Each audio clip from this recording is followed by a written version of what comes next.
Welcome to the Book Reading and Summaries channel. Don Quixote by Miguel de Cervantes Part 1 Chapter 1 The Gentleman of L.A. The novel opens by describing a modest hidalgo living in a dry region of La Mancha. He is around 50, thin, serious, frugal, and spends most of his income on books of chivalry. His obsession grows uncontrollable. He sells land to buy more books, forgets to eat, and reads until his brain dries from lack of sleep. Eventually, he loses his wits entirely and becomes convinced the world still contains knights, giants, enchanters, and damsels in distress.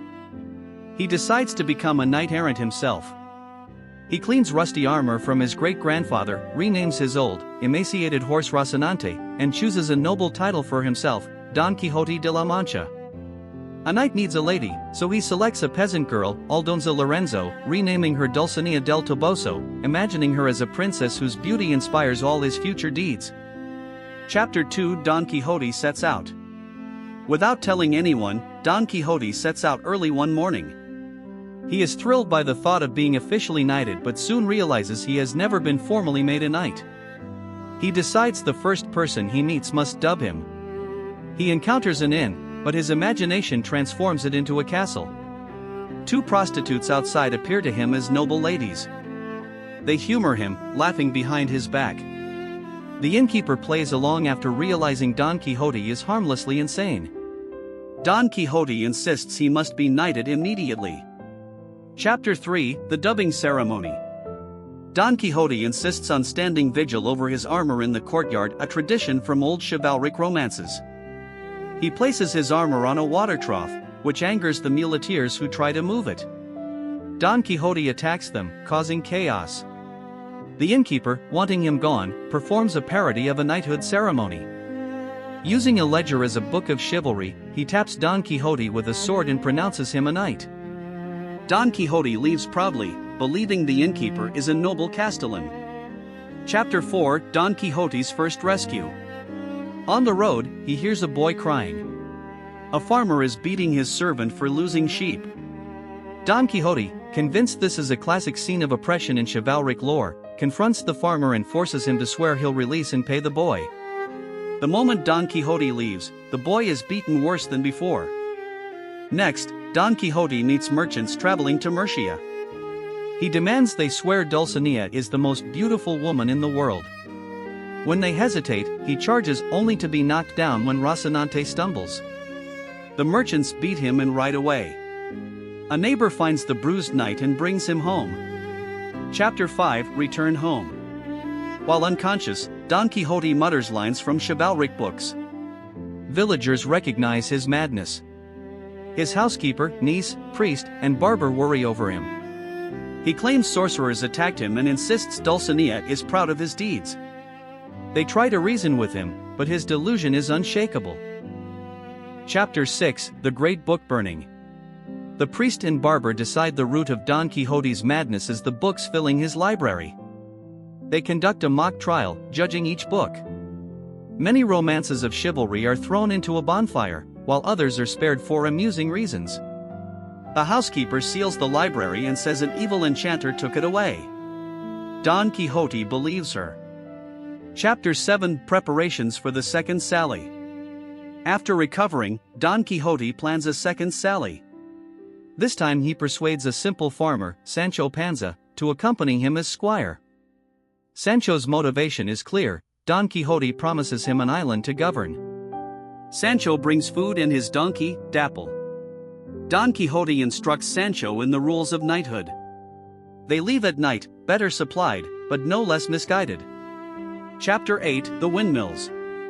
This chapter contains the most iconic episode of the entire book. As they ride across a plain, Don Quixote sees 30 or 40 windmills. He tells Sancho they are giants and that he must defeat them. Sancho insists they are windmills, but Don Quixote charges. A windmill blade catches his lance, shattering it and throwing him violently to the ground. Bruised and humiliated, he blames the sorcerer Freston for transforming the giants at the last moment. Chapter 9 The Lost Chapter and its Discovery. Chapter 9 begins with a metafictional twist. Cervantes pretends the manuscript of Don Quixote's battle with the Basque knight ended abruptly in the middle of the fight. He claims he found the rest of the story written in Arabic by a Moorish historian named Said Hamid Benengeli, which he then had translated into Spanish. The translation resumes, Don Quixote and the Basque knight strike each other with tremendous force. Don Quixote wins the duel, though both men survive. The ladies the Basque was escorting plead for mercy.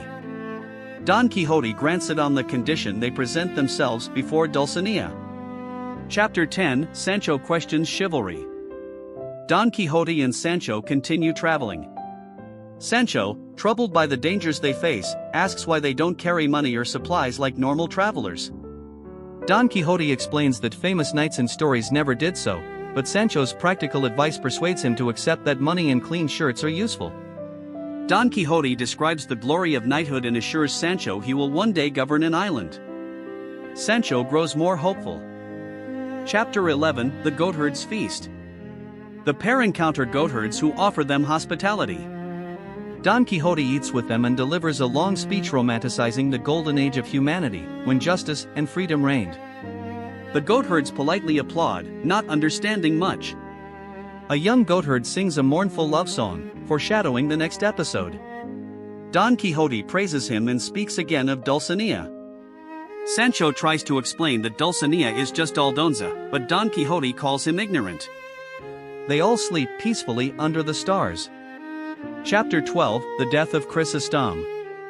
The goatherds tell them about Chrysostom, a shepherd poet who died of love for the beautiful Marcella, a shepherdess accused of cruelty for rejecting all suitors. Chrysostom asked to be buried at a nearby site where Marcella often grazed her sheep. Don Quixote is fascinated. He insists it is a knight's duty to defend the honor of women. The next day, they join the funeral procession. Chapter 13, The Funeral Oration. Many shepherds, friends, and curious strangers gather for Chrysostom's burial. One reads Chrysostom's final song, which condemns Marcella as ungrateful and heartless. The mourners unanimously blame her for his death. Suddenly, Marcella herself appears beautiful, calm, and dignified. She delivers a powerful speech, explaining she is free to love no one, owes no man affection, and has never encouraged their advances. Her independence is radical for its time. Don Quixote is deeply moved. He vows to protect her freedom from any who criticize her.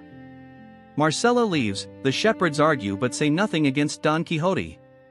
Chapter 14, Leaving the Funeral. The group buries Chrysostom and disperses.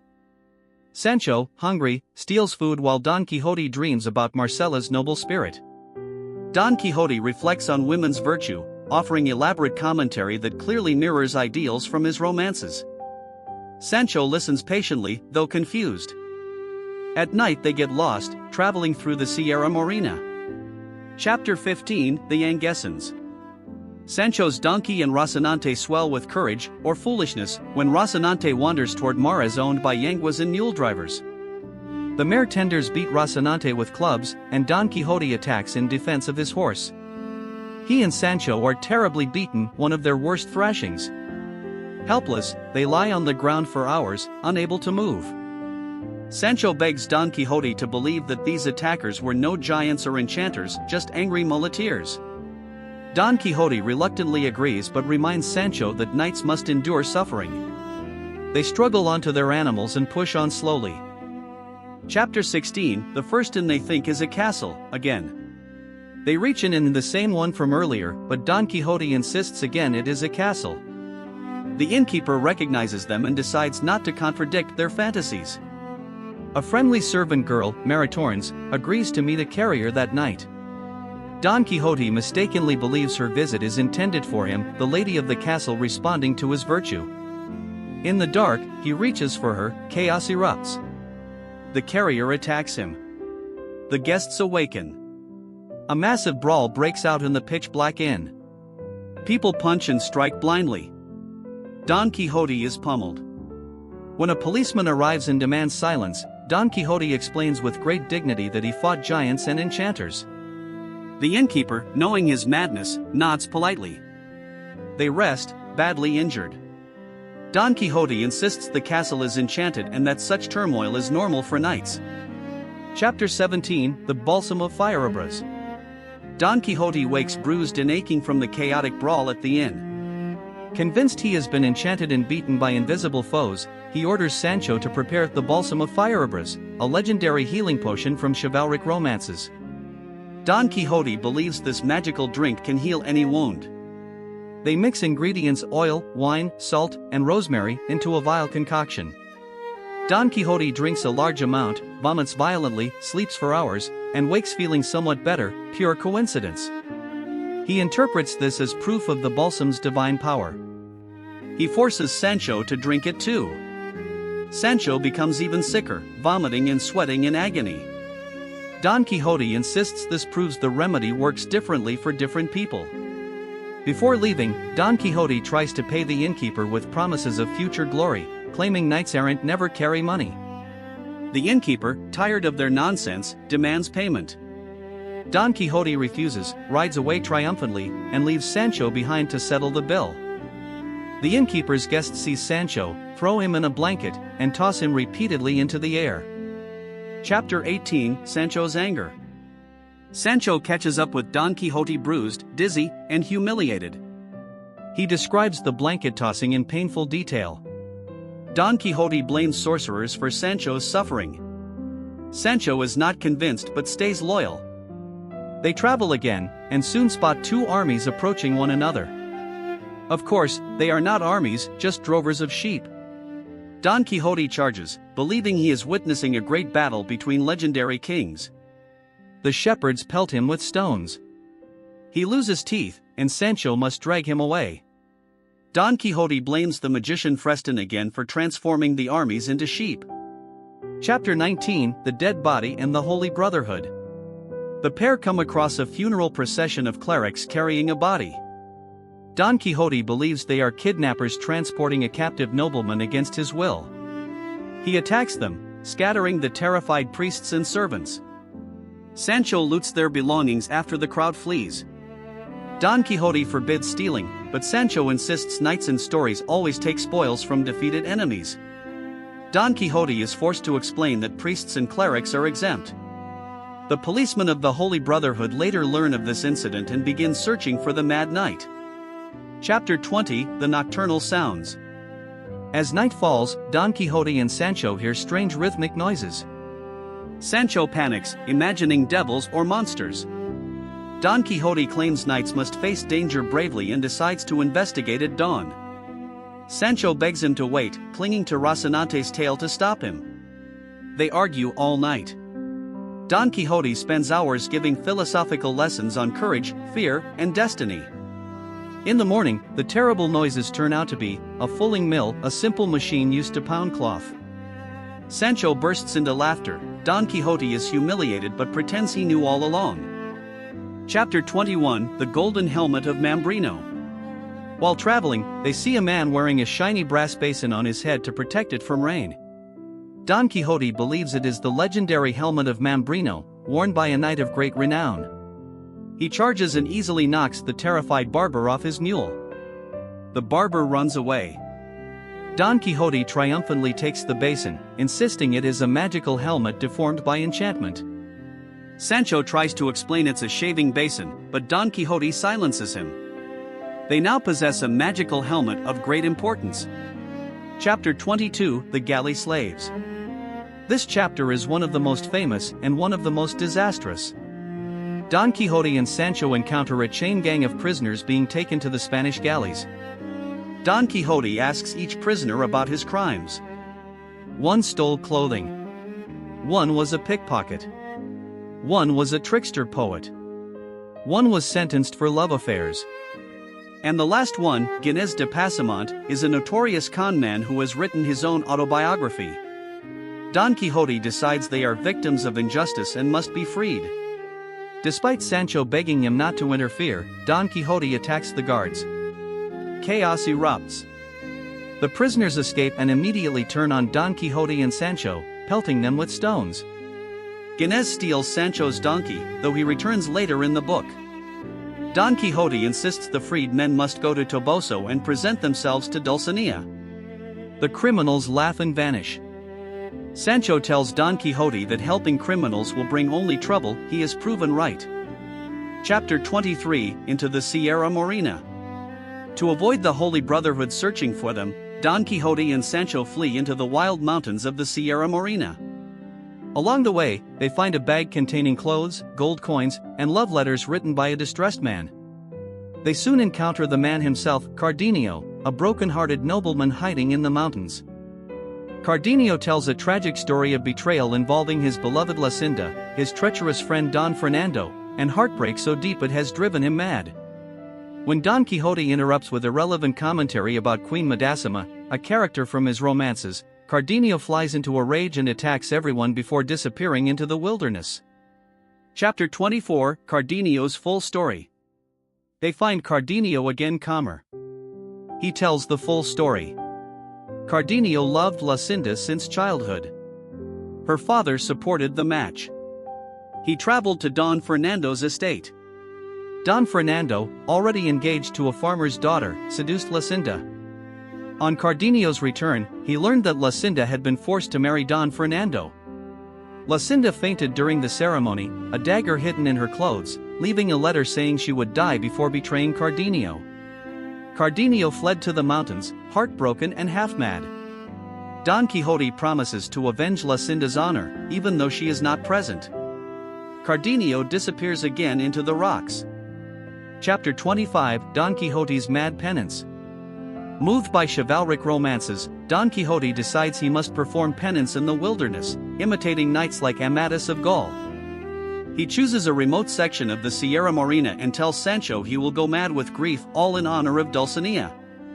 Sancho devises a plan. He will go to Toboso, deliver a letter to Dulcinea, though Sancho knows she isn't a princess, and return with glorious news. Don Quixote dictates the letter. Sancho privately worries, how will I deliver a letter to a woman who doesn't know she's a princess? Don Quixote strips to perform penance. Sancho rides off, bewildered but loyal. Chapter 26, Don Quixote's Letter and Sancho's Doubts. Sancho leaves Don Quixote in the mountains and heads toward El Toboso. While traveling, he realizes he does not have the physical letter Don Quixote dictated. Don Quixote forgot to give him a written copy. Sancho returns to ask for it. Don Quixote tells him he will write it on some tree bark or notebook page later, insisting Sancho memorize the message in the meantime. Sancho worries again about presenting Dulcinea as a great lady when she is simply a farm girl.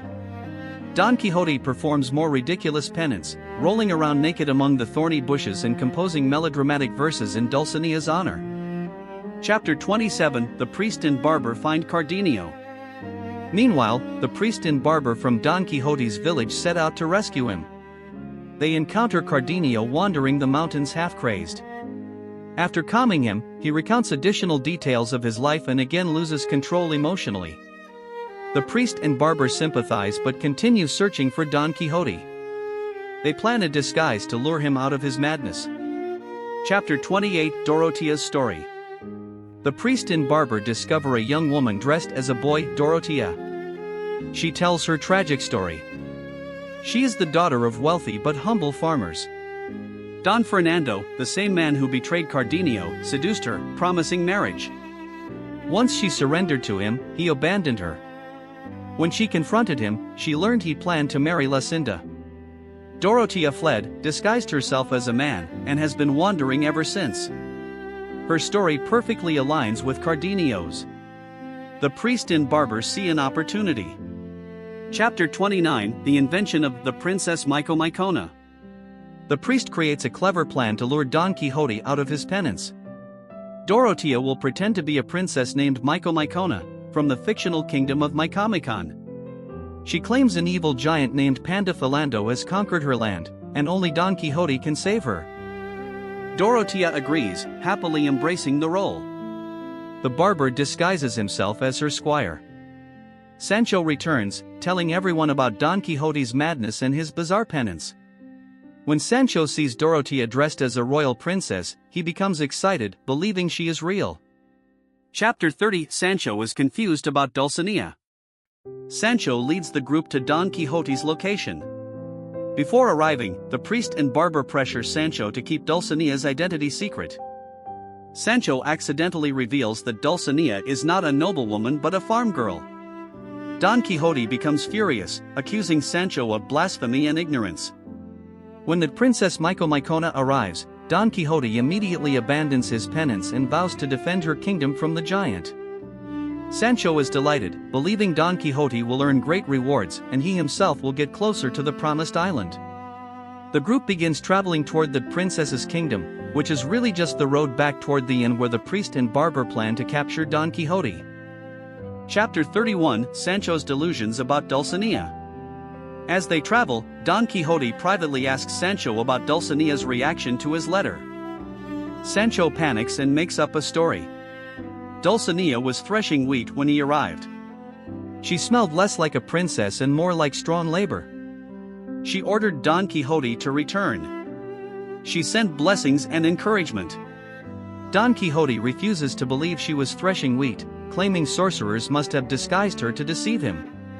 Sancho nods, relieved. Chapter 32, back at the enchanted castle, the inn. They arrive again at the same inn Don Quixote believes is a castle.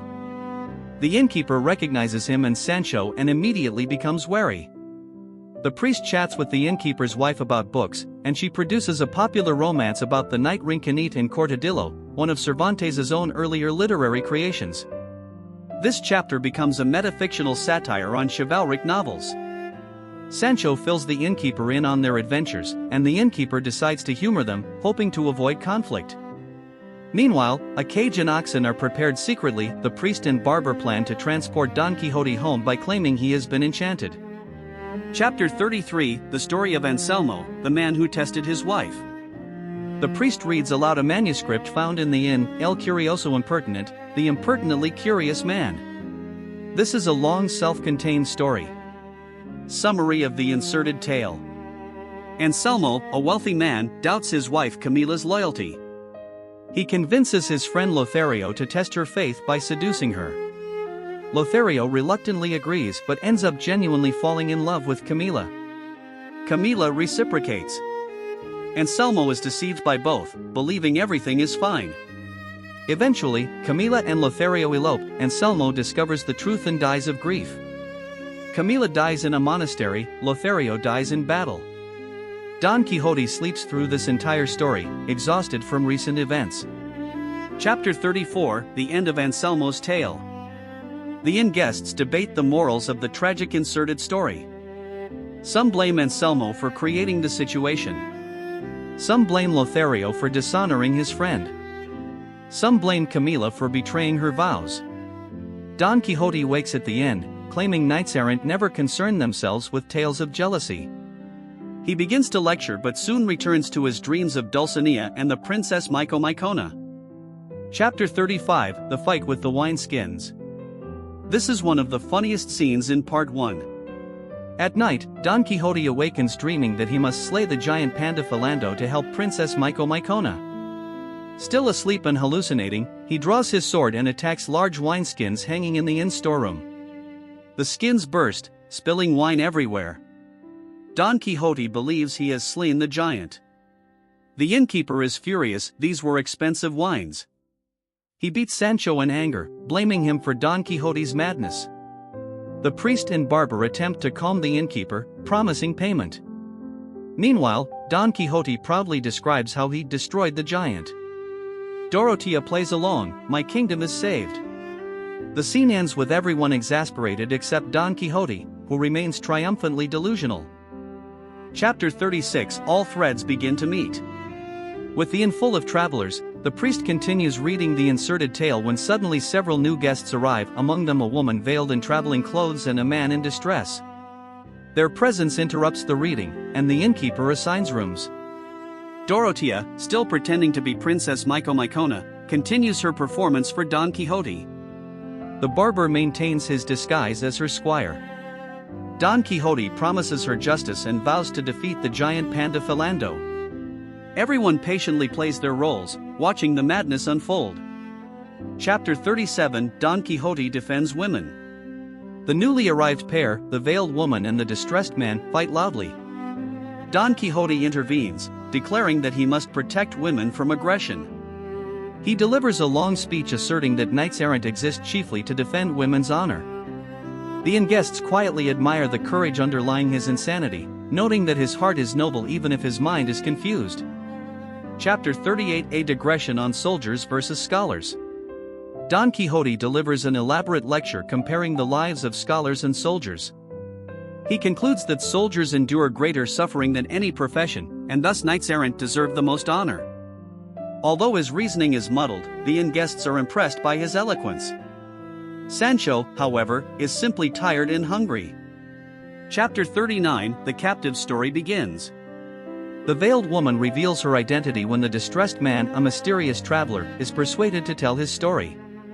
He is known only as the captive. He explains he is a Spanish soldier who was captured by Turks years earlier. He spent long periods in slavery, trying multiple escapes, enduring brutal conditions. His eventual liberation involved both cunning and great luck. The inn becomes silent as everyone listens closely. Chapter 40: The captive continues his tale. The captive explains how he became a slave in Algiers after a naval battle. He describes his harsh captors, the miserable dungeon, and the despair he felt. Amid this suffering, he met a beautiful Moorish woman named Zoraida, who secretly watched him from her window. Zoraida sent him notes expressing admiration and hinting she wanted to convert to Christianity. She begged him to take her to Spain. Her desire for freedom and spiritual conversion becomes his inspiration to attempt another escape. Chapter 41: Zoraida's escape. Zoraida bribes her father's servants and provides money so the captive and several other Christian prisoners can flee. Together they steal a small boat and sail away. Zoraida's father discovers her disappearance and flees after them, shouting for her to return. She does not. She prefers a dangerous escape with the captive over remaining in Algiers. Their escape is perilous, involving storms, hunger, and chasing ships. Eventually, Spanish vessels rescue them, and Zoraida is baptized. The inn's guests are deeply moved by the story, especially Dorotea. Chapter 42: The lover revealed. The distressed man traveling with the captive is introduced as Don Fernando, the very man who betrayed Dorotea and Cardenio earlier in the story. The veiled lady turns out to be Lucinda, Cardenio's beloved. They recognize one another, and emotions explode. Cardenio confronts Don Fernando. Dorotea confronts him as well. Don Fernando is overwhelmed by the consequences of his actions. A dramatic confrontation fills the inn as all the interconnected histories collide. Chapter 43: Reconciliation. Don Fernando breaks down, moved by Dorotea's suffering and Cardenio's grief. He confesses that he wronged all of them. He admits he forced Lucinda into marriage. He reveals he fled with her only after discovering she loved Cardenio. He admits he abandoned Dorotea though he had promised to marry her. In a surprising act of redemption, he repents. He agrees to stay with Dorotea as her legitimate husband. He frees Lucinda so she can reunite with Cardenio. The entire inn celebrates this sudden harmony. For a moment, the chaos surrounding Don Quixote is replaced by joy and resolution. Dorotea drops her Princess Mycona disguise but continues helping the priests plan to capture Don Quixote. Chapter 44: Don Quixote's battle with the wineskins continues. Meanwhile, Don Quixote, recovering from his nighttime battle against the wineskins, believes he killed the giant. When he sees the characters laughing and celebrating the romantic reconciliations, he assumes they are joyous at his heroic deed. When he learns the princess is already united with her husband, Don Fernando, Don Quixote becomes confused, believing he no longer needs to fight the giant. Dorotea improvises, saying that though married, she still needs Don Quixote's protection. Don Quixote accepts the explanation, avoiding suspicion. But the innkeeper is furious about his destroyed wineskins and demands payment. Chapter 45: The barber's basin and the struggle. The barber whose shaving basin Don Quixote stole, thinking it was the helmet of Mambrino, arrives at the inn. Seeing Don Quixote wearing the basin like a helmet, the barber accuses him of theft. A hilarious argument erupts. Don Quixote argues it is a magical helmet. The barber insists it is a shaving basin. Don Fernando, Cardenio, and others support Don Quixote's fantasy to avoid upsetting him. The priest tries to mediate. The innkeeper sides with the barber. A chaotic brawl nearly begins, but eventually they force a compromise. The item is both a basin and a helmet, depending on the viewer. As tensions rise, the Holy Brotherhood police finally arrive, searching for the man who attacked priests on the road. Don Quixote proudly announces himself, thinking they are knights. A violent confrontation is barely avoided thanks to Don Fernando's intervention. With the inn in total chaos, the priest and barber accelerate their plan to put Don Quixote into an oxcart cage. Chapter 46 Don Quixote is enchanted in the cage. The priest, the barber, Dorotea, and Don Fernando decide the only way to get Don Quixote home is to physically restrain him, but in a way that fits his delusions. They hire an oxcart and construct a large wooden cage. When Don Quixote emerges from the inn, they stage an elaborate scene. Men dressed as demons or spirits. Prophecies about Don Quixote's destiny. A declaration that he must be transported by force because he is under a magical enchantment. Don Quixote, instead of resisting, accepts the explanation completely. He believes powerful wizards are transporting him somewhere important. He voluntarily allows himself to be placed inside the cage. Sancho is confused and upset, but Don Quixote reassures him. This is not imprisonment, Sancho. This is enchantment. Sancho tries to argue, but every attempt fails. Don Quixote claims he cannot fight back because enchantment forbids him from resisting. The group sets off, leaving the innkeeper relieved to be rid of them. Chapter 47 Don Quixote discusses enchantment. As the oxcart moves slowly along the road, Don Quixote reflects on being enchanted. He admits he had expected enchantment at some point. Knights in romances are often imprisoned by sorcerers. He gives a long speech on the types of enchantments used by enchanters. Sancho tries desperately to convince him he is not enchanted, listing practical reasons. He can eat. He can talk. He can sleep. He feels no magical restraints. But Don Quixote explains that some enchantments allow these activities. Sancho is frustrated to the point of tears. The priest and barber listen from a distance, amused and saddened at the same time. Chapter 48 A philosophical discussion about books. While resting at a roadside inn, the priest and the captive discuss literature. They analyze the faults of chivalric romances and explain why such books cause madness in gullible readers like Don Quixote.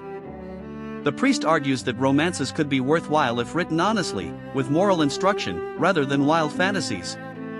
This is Cervantes using his characters to critique the very genre he is satirizing.